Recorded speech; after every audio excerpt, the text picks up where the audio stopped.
Typhoon Kong-rey has made landfall in Taiwan, claiming at least one life and injuring dozens more. While the storm has been downgraded from a super typhoon, it's still bringing intense wind and rain that has caused a near shutdown of the island.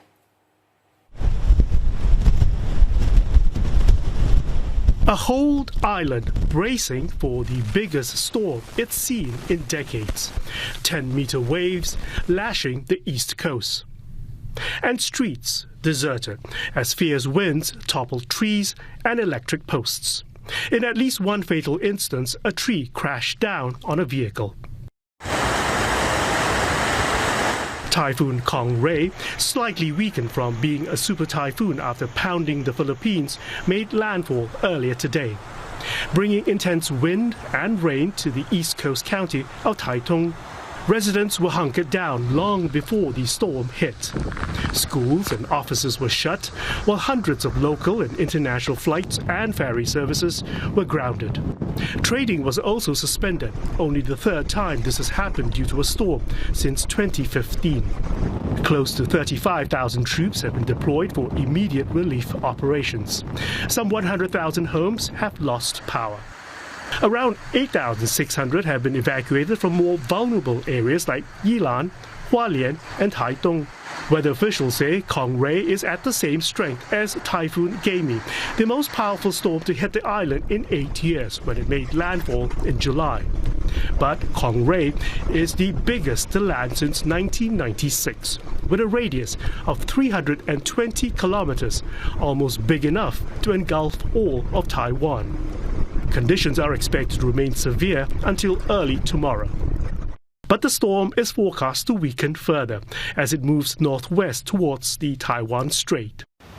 It's expected to skirt China's southeast region from Fujian upward to Shanghai. The country's financial hub is already bracing for what could be its worst rains in more than 40 years. Shanghai's rail services have been suspended in preparation for the storm. Officials have urged citizens to stock up on drinking water and food, warning them to brace for extreme weather not seen since 1981. CNA's Victoria Jen weathered a downpour in Taipei to tell us about the preparations that authorities have made to deal with this typhoon. The government has already set up a central emergency operations center and to monitor the latest development of the typhoon.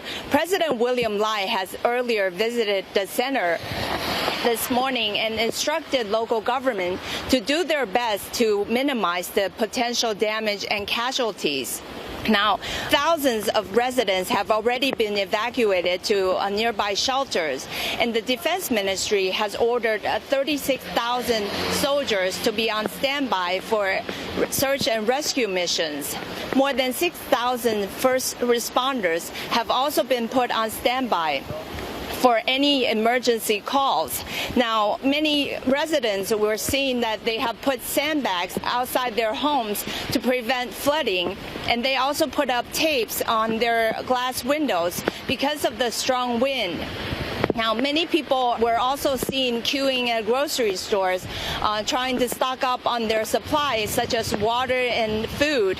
Now, the Weather Bureau predicts that this typhoon is expected to exit Taiwan later this evening, but the public is urged to stay on high alert because there is likely to be more rain next morning.